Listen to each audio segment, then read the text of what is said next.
Welcome to Only for Teens on TalkShowRadio.com. Today we have South Beach psychologist Dr. Neta Shaked. Thank you so much for being here again. Thank you. So today we're talking about coping with a family member who has cancer. How do teens normally react to finding out that a loved one has cancer? You know, their reactions can range from sadness to anger to anxiety to fear. There are a whole host of reactions, and they're all completely normal. It's a major life-altering diagnosis to deal with in the family and the family dynamics. Right, and would you say they may begin maybe acting out in anger, or maybe they're more likely to develop another disorder such as depression? Sure, that's all possible. Teenagers are going through a lot of change as it is, and so a cancer diagnosis for a loved one might really throw a spoke in the wheel and might change how they're able to function in their own life. And we sure might see teenagers acting out. We might see them resorting to drugs or alcohol, and we might see them being more prone to depression or anxiety. And in terms of the actual relationship between the teen and the family member, how would you say this changes once they find out that their loved one has cancer? Sure. Depending on how debilitating the cancer diagnosis and the cancer treatment is, the teen might find themselves suddenly, having to run the household, or having to, be the adult in the family and make dinners or help with homework or other chores that another loved one might have done otherwise. So it might be a lot more responsibility and a lot more stress for a teenager than they had anticipated, and it might cause them a lot of difficulty in adapting. Mm-hmm.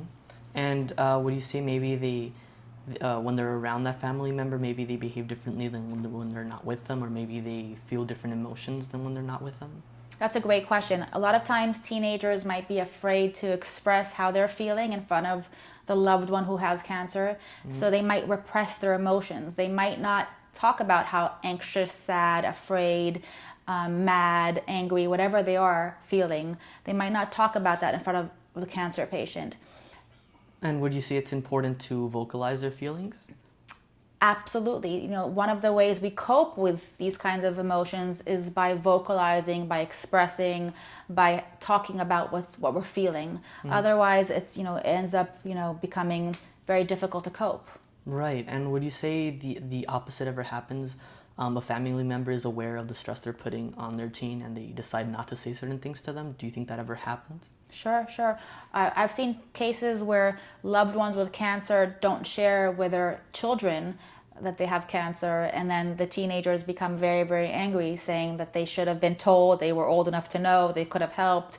So it's really, really important for both sides to be able to articulate how they're feeling and to be able to share how they're feeling, whether it's through a family meeting at home or whether through a more traditional approach like family therapy. And so, honesty is really the best policy in this case. Depending on the age of the child, but right. Most teenagers are able to handle such news, and mm-hmm. and also the corollary of having to go through treatment. Mm-hmm. Okay. So is there any really other advice you'd like to give out to the teens who has a loved one who has cancer? There are a lot of resources out there for helping you cope and helping you navigate through these waters. In my work at Jackson Memorial Hospital and also at Sylvester Cancer Center, we used to come and visit with the families of loved ones who have cancer and offer them family therapy, offer them individual therapy. These are resources that are there for a reason. Use them. If you're having difficulty coping, absolutely tap into a psychologist who's trained in working with cancer patients. There is also a lot of information and a lot of resources available online regarding coping.